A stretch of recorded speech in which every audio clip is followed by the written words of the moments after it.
Rádio Rio de Janeiro, a emissora da Fraternidade, passa a apresentar Luz na Penumbra, programa que leva ao seu coração a mensagem da doutrina espírita.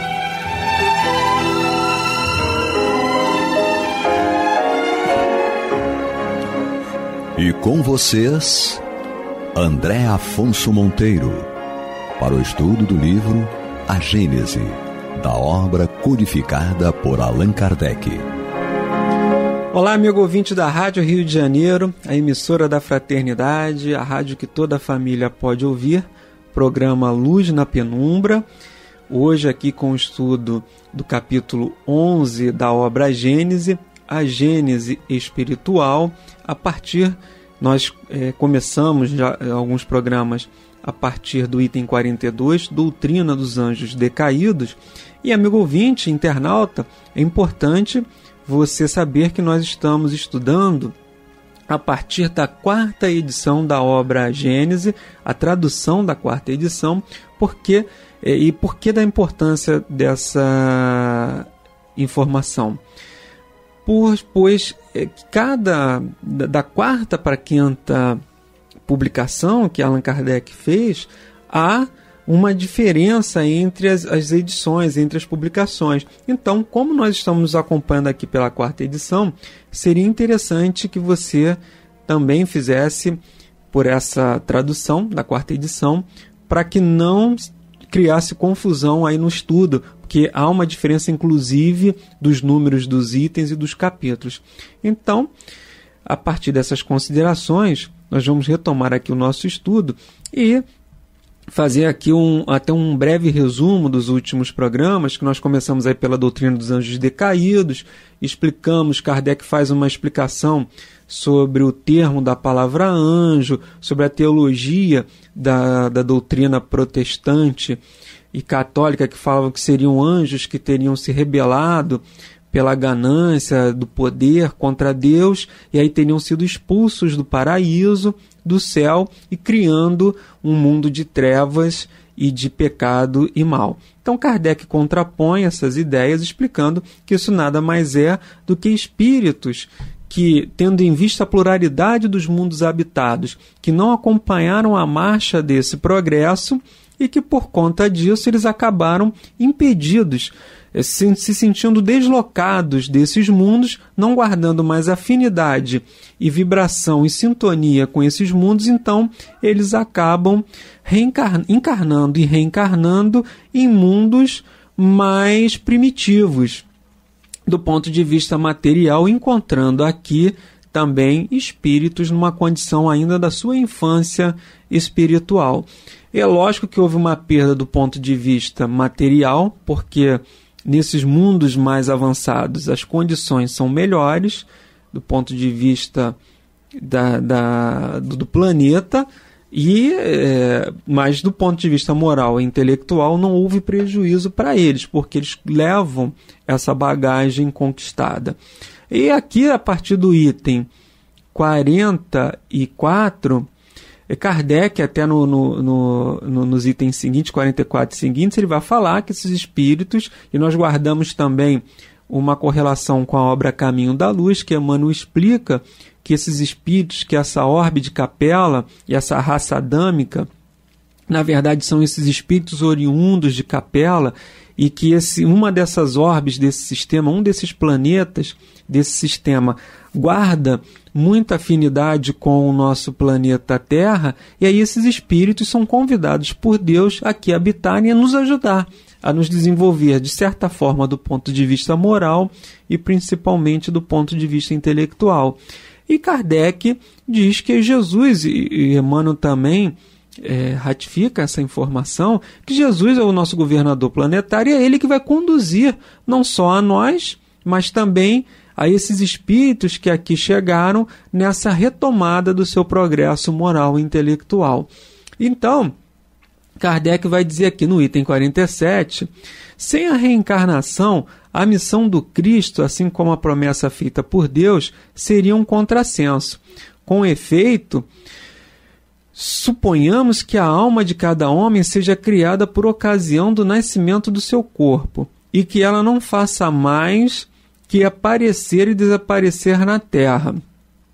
Assim sendo, não haveria nenhuma relação entre as almas que vieram desde Adão até Jesus Cristo, nem entre as que vieram depois. Todas seriam estranhas umas às outras.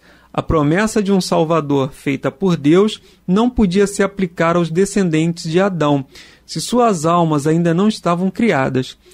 Para que a missão do Cristo pudesse corresponder às palavras de Deus, era necessário que ela pudesse se aplicar às mesmas almas. Se essas almas são novas, não podem estar maculadas pela falta do primeiro pai, que é apenas um pai carnal e não o pai espiritual. Se assim fosse, Deus teria criado almas maculadas com uma falta que elas não teriam cometido. Assim sendo, a doutrina vulgar do pecado original implica a necessidade de uma relação entre as almas do tempo do Cristo e as do tempo de Adão e, por consequência, da reencarnação. Então, nós vamos fazer até uma parada aqui, porque já tem muita informação aqui para nós, amigo ouvinte. Primeiro, nós vamos fazer aqui uma remissão ao Livro dos Espíritos, a questão 625. Então, lembrando que esse é o capítulo 1 do Livro dos Espíritos, Lei Divina ou Natural, em que Kardec faz uma série de indagações aos espíritos, onde está escrita a lei de Deus, por aí vai. E lá, na questão 625, Kardec pergunta: qual é o tipo mais perfeito que Deus tenha oferecido ao homem para lhe servir de guia e de modelo? Ou seja, entre nós que aqui estivemos, qual o espírito mais evoluído, aquele perfeito, aquele que a gente tem que olhar, se espelhar e deixar com que os seus exemplos, com que a sua vida possa nos influenciar de uma maneira positiva e salutar. Os espíritos respondem: vede Jesus. Simples. 2 palavras. Vede Jesus. Então, ele é o nosso modelo, ele é o nosso guia, ele é o nosso mestre e ele é o nosso governador planetário, que esteve aqui entre nós para dar o seu exemplo e nos ensinar a lei de caridade e de amor. E aí Kardec, nessa questão 625, ele faz uma pequena nota. Jesus é para o homem o tipo da perfeição moral a que a humanidade pode aspirar na Terra. Deus nos oferece como o mais perfeito modelo e a doutrina que ensinou, que ele, Jesus, ensinou, é a mais pura expressão de sua lei, porque ele era animado pelo Espírito Divino e o ser mais puro de todos os que apareceram na Terra. Se alguns daqueles que pretenderam instruir um homem na lei de Deus, algumas vezes o têm desviado através de falsos princípios, foi porque se terem deixado dominar, eles próprios, por sentimentos muito terrestres e por terem confundido as leis que regem as condições da vida da alma com as que regem a vida do corpo. Muitos têm apresentado como leis divinas o que eram apenas leis humanas, criadas para servir as paixões e dominar os homens. Então, nessa nota aqui, Kardec diz, de todos os profetas, o perfeito é Jesus. Todos os outros podem, de alguma maneira, ter sido influenciados pelas paixões que dominam os homens e criou as suas leis de acordo com essas paixões. Então, nós voltamos aqui, após feita essa remissão, a questão 625, que vem falar: Jesus, ele é o nosso modelo e guia. É nele que a gente deve se inspirar para o nosso processo de evolução e para um comportamento de acordo com a lei de Deus. Jesus é a nossa inspiração para sermos uma pessoa melhor. A gente sempre tem que ter isso em mente. Não é que a gente vá ser igual a Jesus, não é que a gente vá imitar Jesus, não é isso. Mas nós vamos deixar os seus ensinamentos e as suas práticas a nos inspirarem a sermos pessoas melhores. Porque Jesus ele ensinou falando de uma forma direta. Em algum momento ele falou diretamente o que a gente devia fazer. Em alguns momentos ele fala em sentido figurado, os seus ensinamentos em sentido figurado através das parábolas, e falou com seus exemplos. Não falou com os exemplos, mas nos ensinou com os seus exemplos. Ele não falou nem figurado e nem diretamente, ele praticou. Ele foi lá, fez, e os evangelistas retrataram isso através dos evangelhos, e esse ensinamento ficou para nós. Então são 3 formas de ensinamento de Jesus que a gente consegue compreender: a fala direta, a fala em sentido figurado e a sua prática, os seus exemplos. Então, ele vai dizer, né, que Jesus ele tinha uma promessa.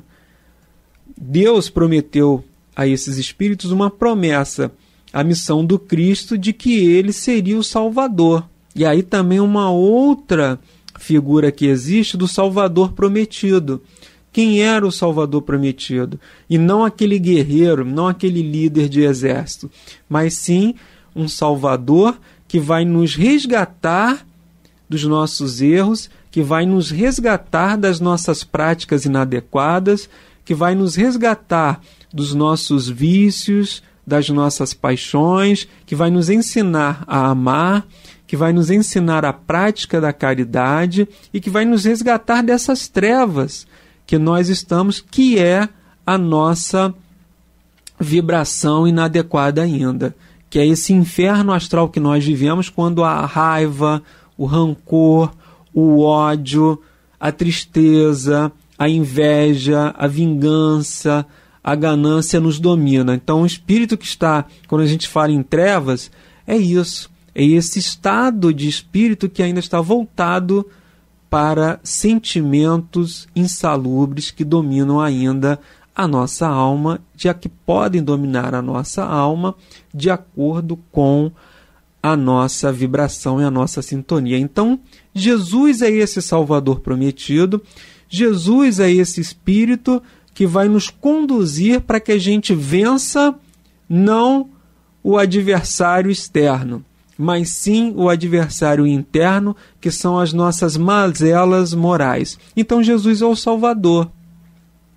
E aí Kardec vai fazer a comparação, isso atesta mais ainda a lei de reencarnação que já era falada lá no Antigo Testamento de uma forma implícita. Que é, se tem um Salvador, mas se eu nasci e morri, e a alma termina, ela é criada no momento do nascimento, e ela se extingue com a morte, então você é salvo de quê? Ou para quê? Ou de quem? Não tem sentido. Mas se eu estou reencarnando e Jesus, eu vou aguardar esse Salvador prometido, não nessa reencarnação, mas numa próxima, e vou aprender com ele, aí faz sentido essa promessa de Deus. E aí faz sentido, porque é que ele vai encontrar, nós vamos encontrar espíritos distintos, com diversas, nem todos foram criados ao mesmo tempo, mas foram criados de forma igual, simples e ignorante. Isso simples e ignorante é sem méritos, sem créditos e sem débitos, né? Não temos nem méritos e também não temos nada que desabone a nossa conduta, porque a gente chegou aqui na primeira encarnação, não necessariamente aqui nesse planeta, mas chegamos aqui zerados. E aí com as reencarnações é que a gente vai somando as nossas virtudes ou as nossas mazelas. Então ele diz, isso só faz sentido essa promessa com a lei da reencarnação. Sem a lei da reencarnação, essa promessa de Deus que enviaria o Salvador prometido, ela não faz sentido. É o que ele diz aqui. Assim sendo, não haveria nenhuma relação entre as almas que vieram desde Adão até Jesus Cristo, nem entre as que vieram depois. todas seriam estranhas umas às outras. A promessa de um Salvador feita por Deus não podia se aplicar aos descendentes de Adão, se suas almas ainda não estavam criadas. Ou seja, então ele faz uma promessa para almas que ainda não existiam, e aqueles que existiam ficaram sem essa promessa. Então é um contrassenso. Agora, todas essas almas já estavam ali criadas, umas na erraticidade e outras já reencarnadas no corpo físico. Então ele vai dizer que essa é uma prova implícita da lei da reencarnação. Essa promessa feita por Deus aos espíritos que aqui estavam habitando, que eram originários do sistema de Capela. Fala também aqui da interpretação racional do pecado original. Mais uma vez a gente fala sobre isso, porque eles cometeram erros, pecado original. O que originou a esses espíritos estarem aqui na Terra? A esses, entre aspas, exilados de Capela. O que originou a vinda deles para cá?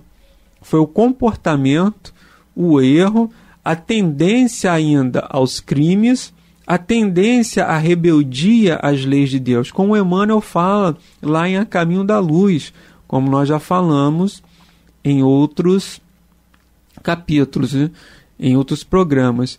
Espíritos ainda muito rebeldes às leis de Deus. Ele fala alguns milhões de espíritos rebeldes lá existiam.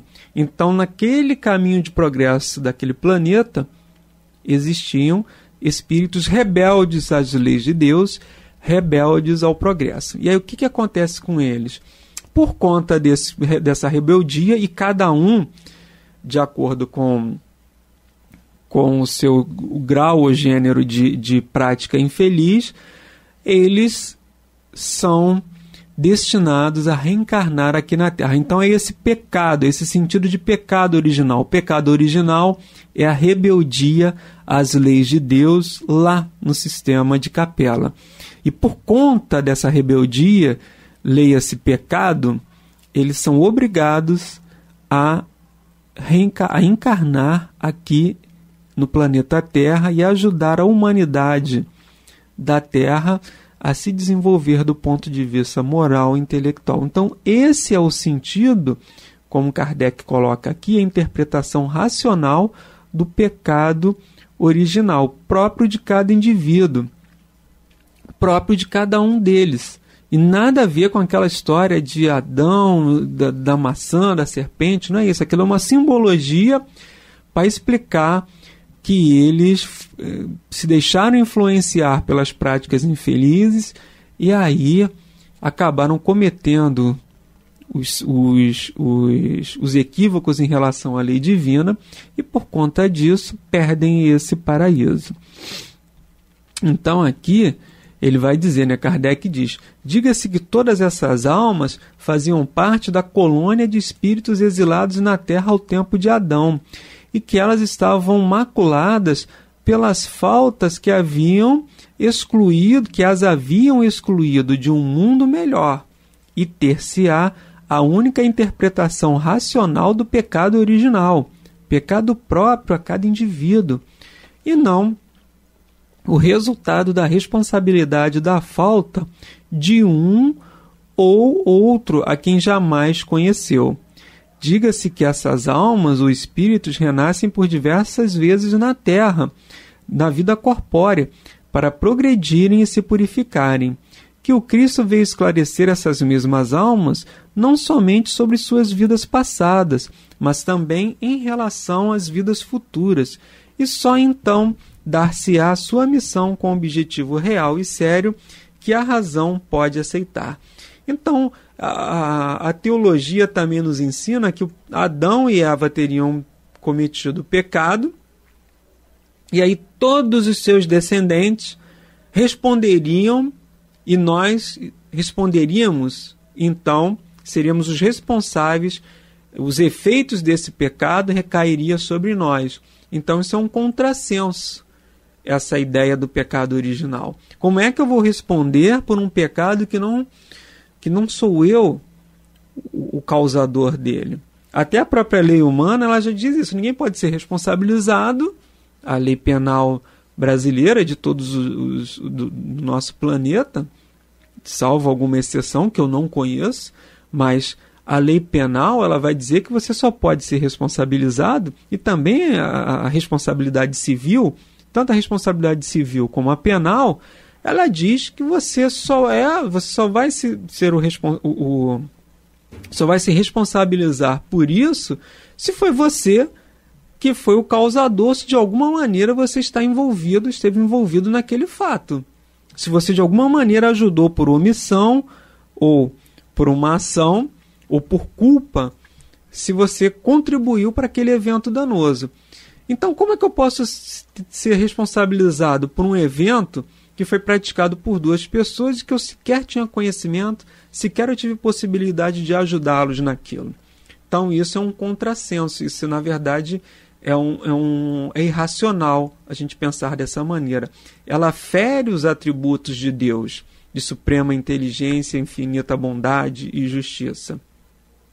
Então, essa ideia do pecado original, praticado por pessoas e sendo estranhos responsabilizados por isso, não faz sentido. Então Kardec vai dizer, o pecado original, os espíritos vão nos ensinar que essa ideia do pecado original são aqueles espíritos que praticaram erros lá nesse outro sistema e que aí, por isso, agora estão resgatando esses seus débitos. E estão se reeducando e se reparando e fazendo reparações em relação às leis de Deus.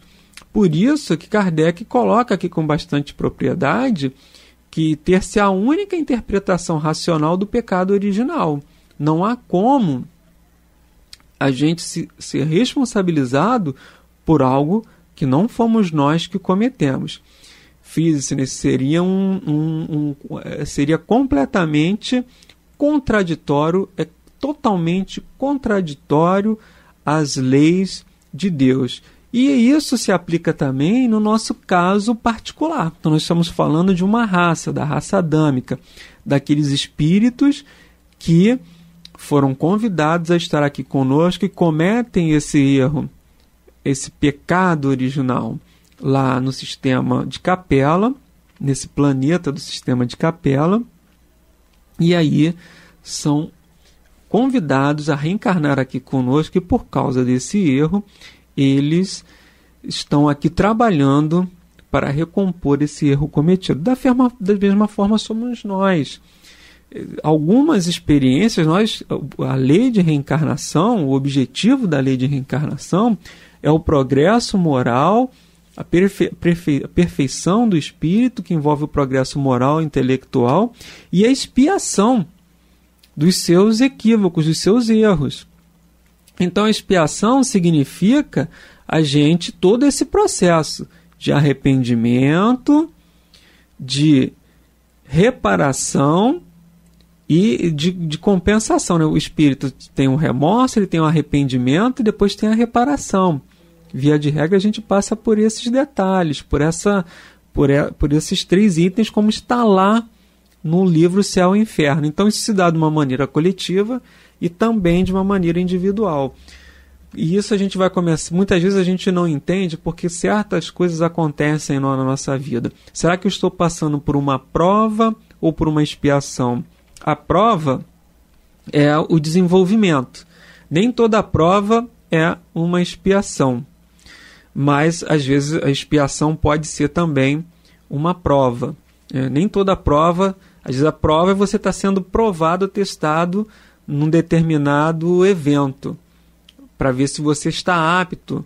Você precisa passar por uma prova de humildade. Isso não quer dizer que você esteja expiando, mas a expiação também serve como uma prova para ver se você não vai continuar a cometer esses erros. Então, às vezes acontecem algumas coisas em nossas vidas que a gente acha que é algum fator externo, que a gente não deveria estar passando por aquilo. É uma expiação, é uma experiência, é um sacrifício, mas a gente tem que entender que nada acontece nas nossas vidas sem que seja para o nosso aperfeiçoamento moral e intelectual. Amigos ouvintes, nós encerramos o programa de hoje, desejando a todos muita paz em seus corações e até a próxima semana, se Deus quiser. Deus quiser. Deus quiser. Deus quiser.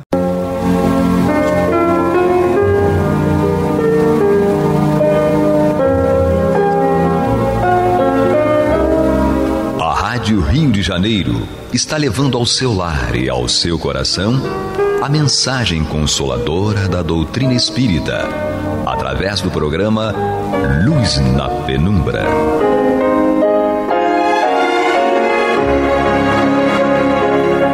E agora com vocês, Nádia do Couto Vale, para comentar o céu e inferno ou a justiça divina segundo o Espiritismo, da obra codificada por Allan Kardec. Amados ouvintes, paz e luz às nossas mentes e corações, hoje e sempre, quando juntos continuamos a estudar esta obra. Já estamos no capítulo 8º da primeira parte, em que nós estamos estudando os anjos.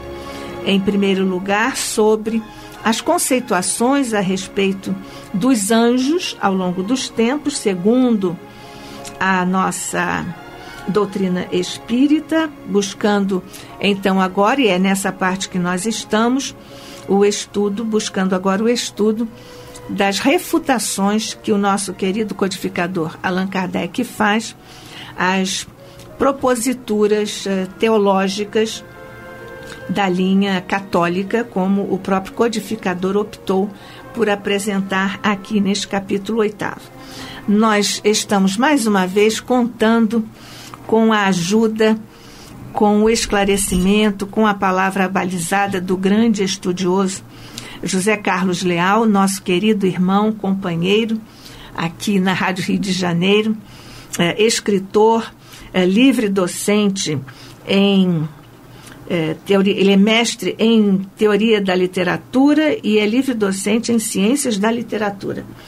E é um estudioso profundo da doutrina espírita. José Carlos Leal, querido, muito obrigada, meu irmão, por estar aqui conosco. É um prazer, Nath. A gente vai conversar pouquinho, né? Vamos continuar conversando. Isso é muito bom.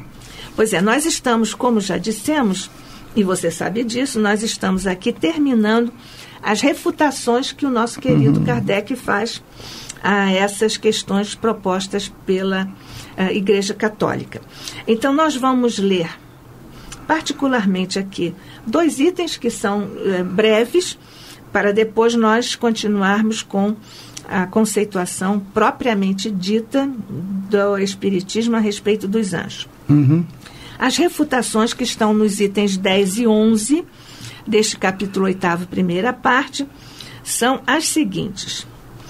A respeito da união da alma com o corpo, o Espiritismo professa uma doutrina infinitamente mais espiritualista, para não dizer menos materialista, tendo ademais a seu favor a conformidade com a observação e o destino da alma.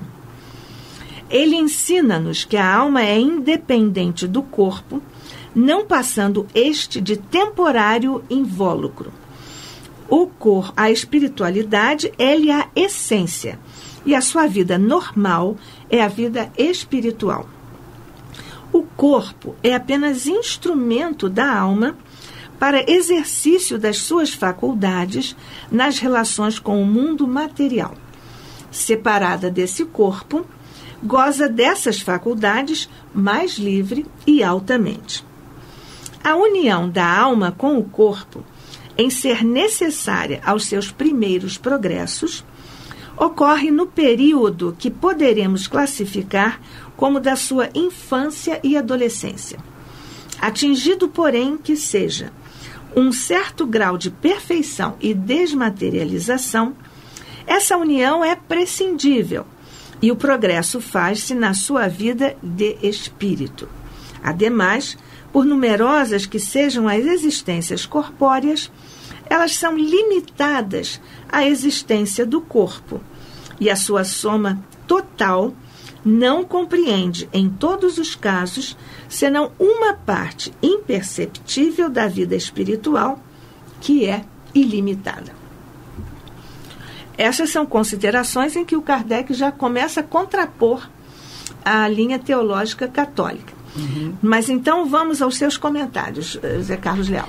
Eu queria observar com os ouvintes, com Nádia, uma palavra só que Kardec coloca logo no começo, a palavra observação. Isso.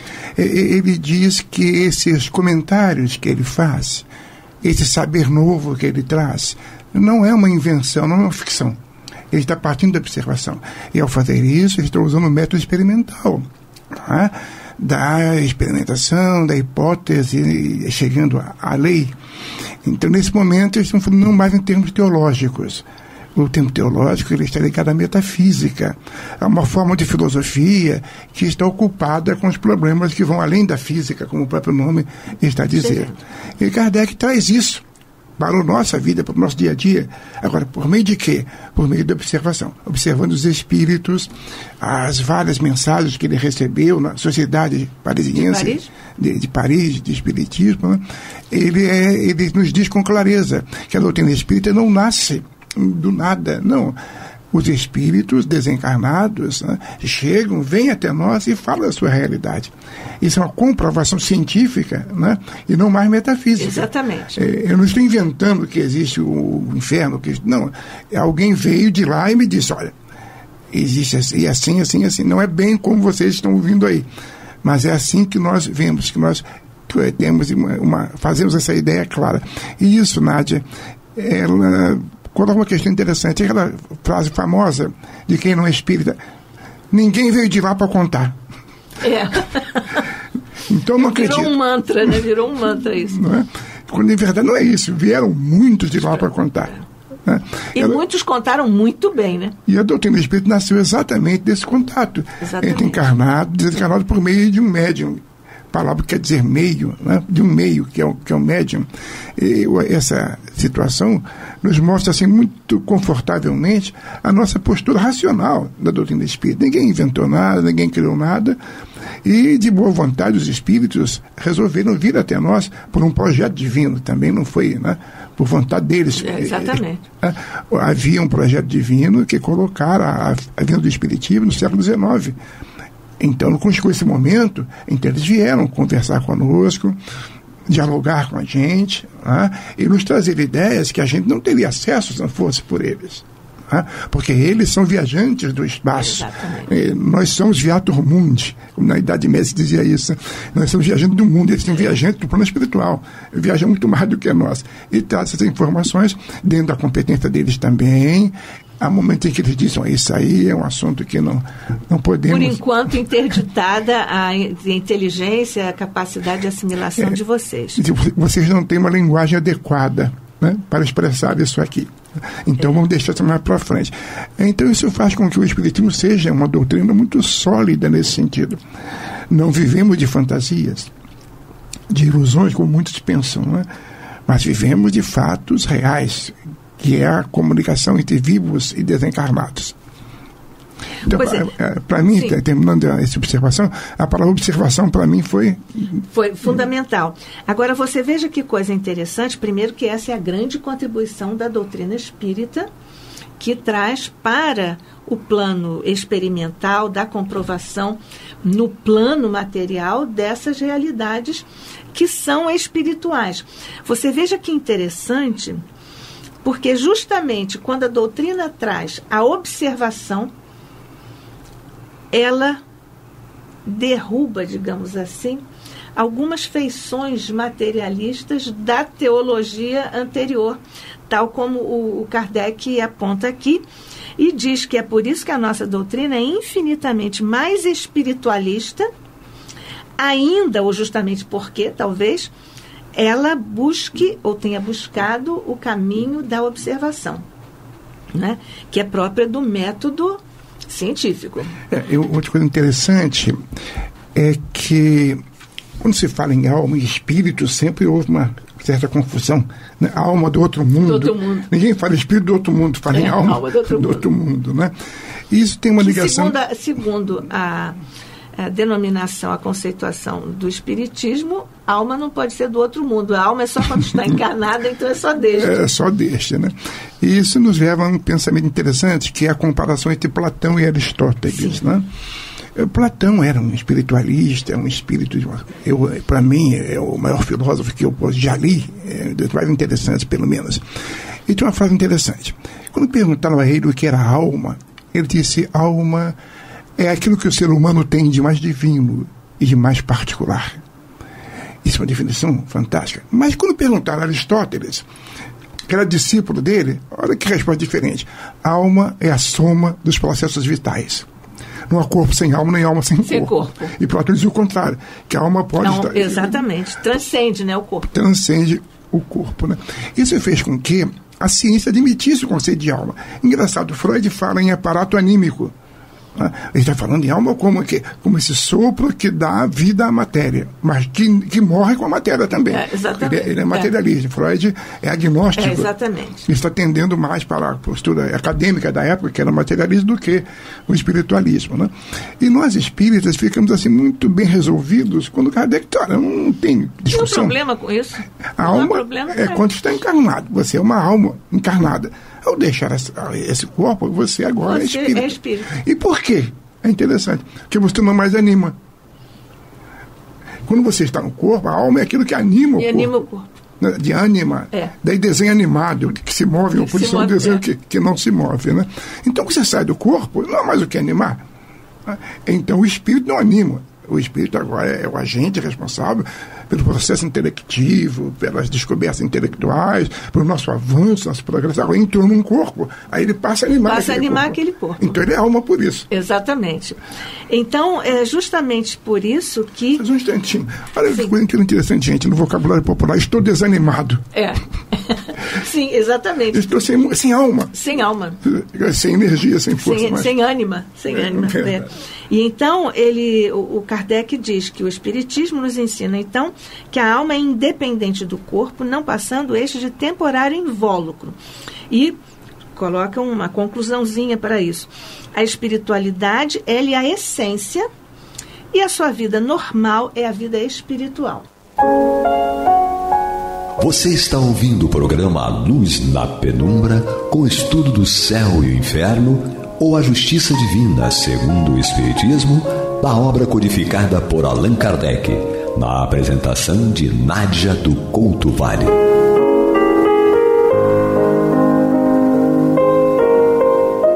Muito bem. Nós estamos, então, retornando aqui com José Carlos Leal, nosso querido irmão, amigo e companheiro.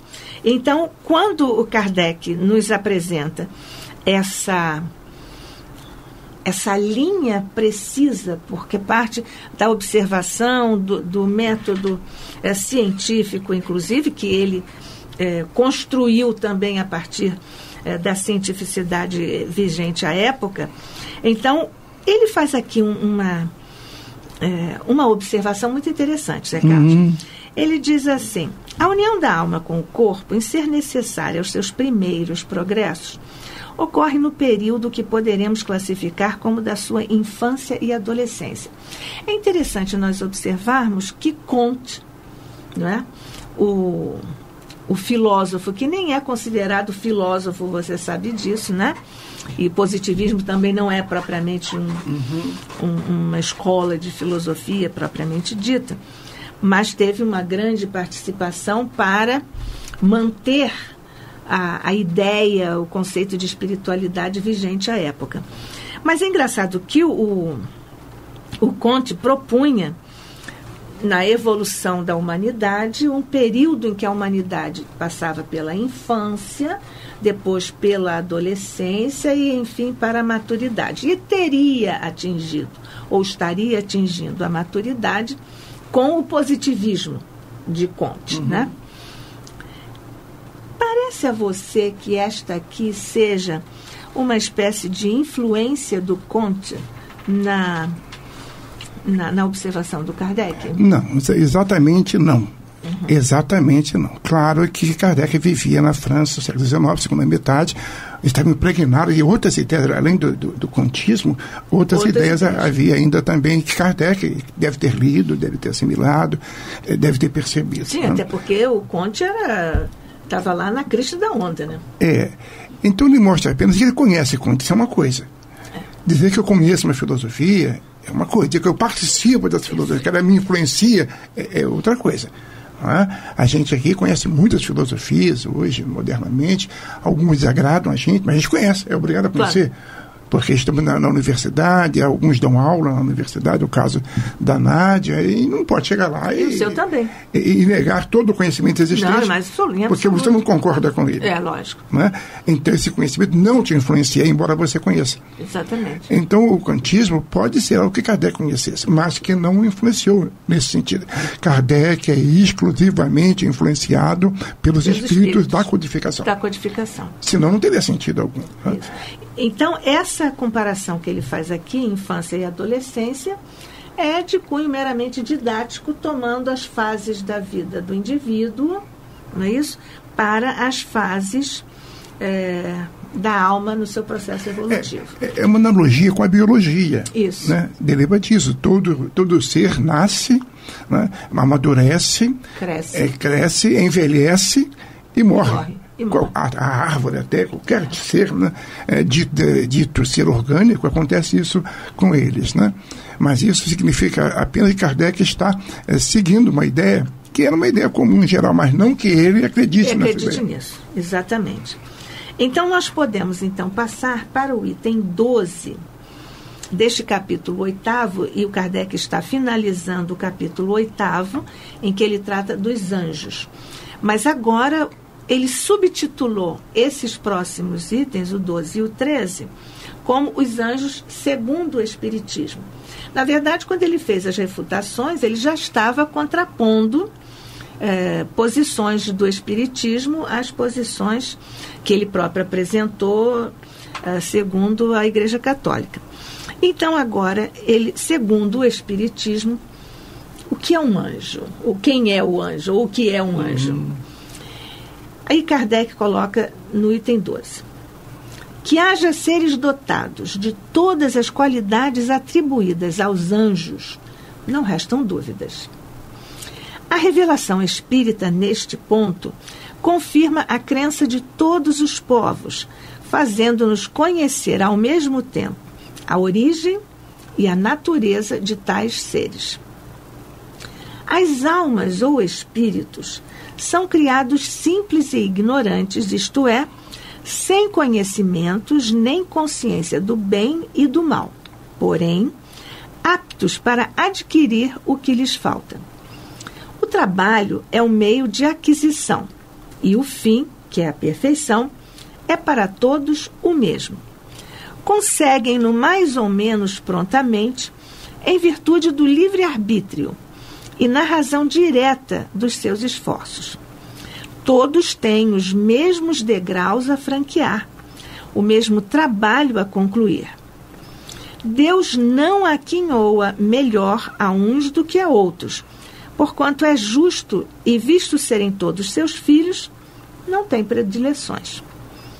Ele lhes diz: eis a lei que deve constituir a vossa norma de conduta. Ela só pode levar-vos ao fim. Tudo que lhe for conforme é o bem. Tudo que lhe for contrário é o mal. Tendes inteira liberdade de observar ou infringir esta lei, e assim sereis os árbitros da vossa própria sorte. Conseguintemente, Deus não criou o mal. Todas as suas leis são para o bem.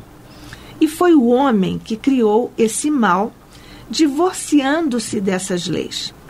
Se ele as observasse escrupulosamente, jamais se desviaria do bom caminho. É interessante, Zé Carlos, o comentário aqui do Kardec, que parece que ele está derivando, né? Porque ele está falando dos anjos e depois ele fala da lei do bem e do mal. Como é que você analisa isso? Eu penso que ele vai chegar aí a falar dos anjos. Claro, né? Que vai. Mas vamos, de início, verificar um comecinho que é de fundamental interesse para nós. É a definição, é uma pergunta do Livro dos Espíritos. Como perguntam, como são feitos os espíritos? E o Espírito diz, nós não sabemos, mas podemos dizer que nascem simples e ignorantes. E aí é que está a questão que nós vamos começar a conversar. E aí que liga o espiritismo ao evolucionismo. Que coisa interessante. Quando Deus, na teologia católica, na angiologia católica, criou o anjo, criou o perfeito. Então, um ser que vai da perfeição à imperfeição, que é o inferno. Porque depois eles são decaídos, aspas, né? Pois é. E ao contrário, o espiritismo não, você começa da imperfeição, do zero, né? Da neutralidade. Da neutralidade para avançar para a angelitude. E está também Emmanuel, naquele livro dele precioso, né? De perguntas e respostas. O Consolador? O Consolador. Ele também fala disso. Está lá. Dessa evolução. Então, nesse sentido, o espírito começa, portanto, incapaz de entender-se, né? De compreender-se, porque ele está zerado em termos de experiência, que ele começou, saiu fresquinho, né? Das mãos de Deus. Mas aí é um detalhe interessante. Aí também começa uma outra coisa, que é a chave de todos os nossos problemas, todos. Se chama livre-arbítrio. Exatamente. O animal não tem. Porque o livre-arbítrio depende de decisões morais complexas, né? Que o animal não pratica isso. Não pratica. O animal, por questão de instinto, reflexo condicionado, ele não faz escolhas no sentido que nós fazemos, né? Escolhas críticas, né? E o espírito, enquanto não chega a esse estado em que ele possa moralmente ser responsável por aquilo que faz, ele pode escolher. Aí ele coloca a questão do bem e do mal em função disso, né? O que é um demônio? É aquele que fez uma escolha pelo mal. E o anjo é o que fez a escolha pelo bem. Sim. E que durante muito tempo, quem sabe, milênios, praticou o mal. Então endureceu-se no mal, corporificou o mal. Aí você tem o Lúcifer, Beelzebub, Satanás. Mas do outro lado, né, você tem espíritos evoluidíssimos, luminosos, que escolheram o bem e ficaram dentro da prática do bem. Exerceram o livre-arbítrio escolhendo o bem. Que é também um detalhe interessante.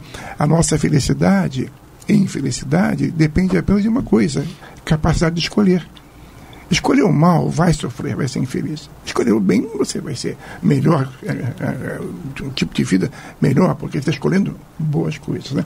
E Kardec, então, vai chegar mais ou menos a essa conclusão. Ele vai chegar, claro. De que os anjos são espíritos evoluidíssimos, né? Eu considero, por exemplo, Emmanuel um anjo. Por que anjo? Porque a etimologia, a origem da palavra anjo é mensageiro. E Emmanuel é um mensageiro, né? Os hebreus chamavam de Melar, né?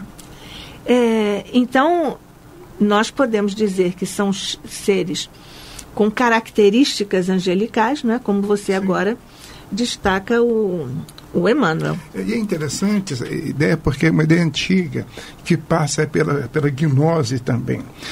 É quando se pergunta onde está Deus. Gnose é conhecimento, igreja. É, conhecimento. E é uma doutrina também de gnosticismo, com base no conhecimento. É quando se pergunta onde está Deus. A resposta é interessante. Deus está distante de tudo. Deus não tem contato com a terra, porque se ele tivesse, se contaminaria com a dureza, com as dificuldades da terra. Ele não tem esse contato. Então fica um espaço vazio entre ele e a terra. Mas ele precisa governar a terra. E aí é que entra os anjos, chamados éons, no pensamento platônico, pensamento grego, e depois também na gnose. E são aqueles espíritos que vão ocupar esse espaço para tornar a ideia de Deus e a sua atuação no mundo capaz. Então, são para operacionalizar, não é isso? A vontade de Deus, não é isso? Exatamente. Inclusive, o André Luiz chama de co-criadores. Então, os espíritos são aqueles, os anjos são aqueles que estão num estágio tal de evolução. Jesus é um anjo. É um anjo. Notável. É um anjo da terra. Não é? Que veio aqui mostrar a gente um caminho que a gente estava longe de conhecer. Naquela época ainda não conhecemos, ou se conhecemos, não praticamos. Pelo menos não ouvimos falar. O que é pior.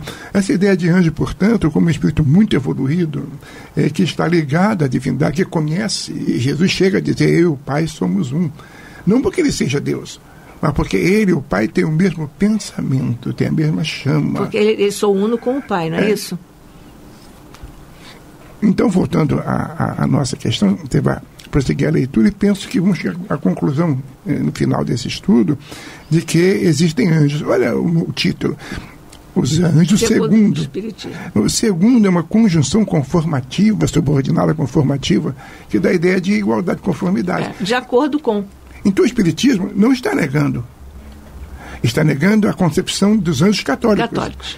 Ele está trazendo uma concepção nova de anjo, que é o nosso Exatamente, caso. que é a grande novidade da doutrina espírita, essa reconceituação ou ressignificação dos termos, dos conceitos vigentes até aquela época, até o século XIX, meados do século XIX, com relação a este item e a todos, praticamente todos os outros, porque a abordagem do espiritismo é inteiramente nova para todas as conceituações vigentes até então. É verdade, né?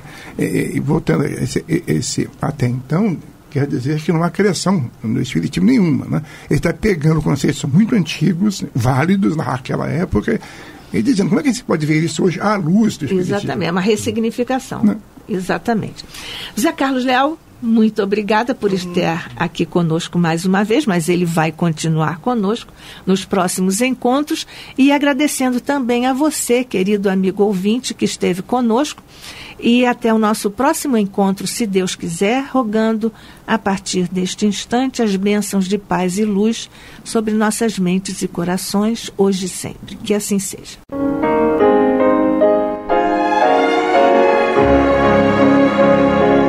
E vamos ouvir agora a prece de encerramento de nosso programa, na voz de Geraldo de Aquino.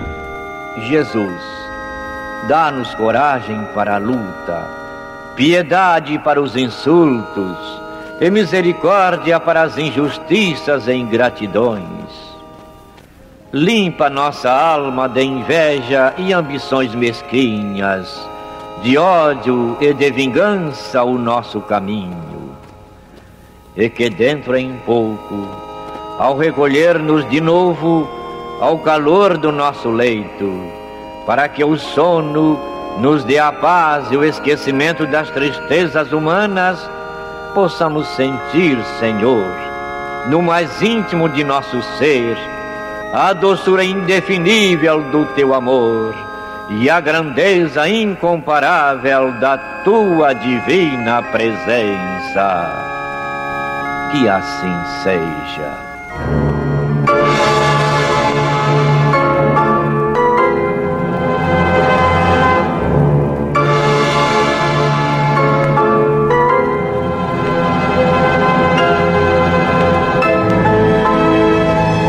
Acabamos de apresentar o programa Luz na Penumbra, que voltará a ser apresentado amanhã às 21 horas nesta emissora.